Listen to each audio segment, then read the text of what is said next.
টাকাটা পাবে না, আমরা সেখানেই যাব।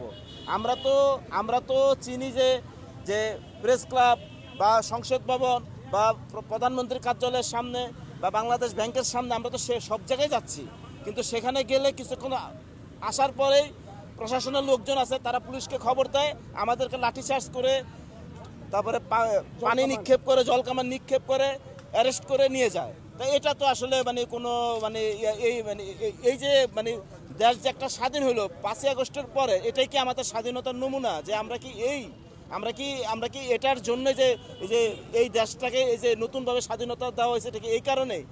আমি তারেক রহমান সাহেবকে আমরা স্মারকলিপি প্রদান করেছি। তারেক রহমান সাহেব ওনার কাছে তো যাওয়া যায় না, ওনার যে প্রতিনিধি আছে তারা স্মারকলিপিটা গ্রহণ করছে। এবং আজকে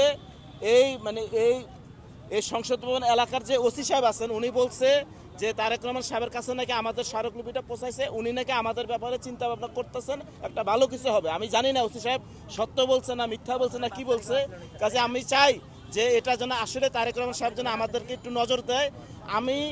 আমি ব্যক্তিগতভাবে বলি যে আমি এখানে অনেকেই চিনি, আজকে আমি প্রতিটা আন্দোলনে আমি ছিলাম, আমি নিজে, আমাকে 2 হাতে হ্যান্ডকাপ পরে আমাকে অ্যারেস্ট করে পর্যন্ত নিয়ে গেছে, জল কামান দিছে, আমি আমার টাকার জন্য আমি চোর হয়ে গেছি। এবং এখন আমাকে বলে যে হেয়ার কাট করবো, আমি তো চোর না যে আমার চুল কাইটা কেন আমাকে টাকা নিতে হবে? চোরদের সঙ্গে চুল কাটে, আমরা তো চোর না কেউ।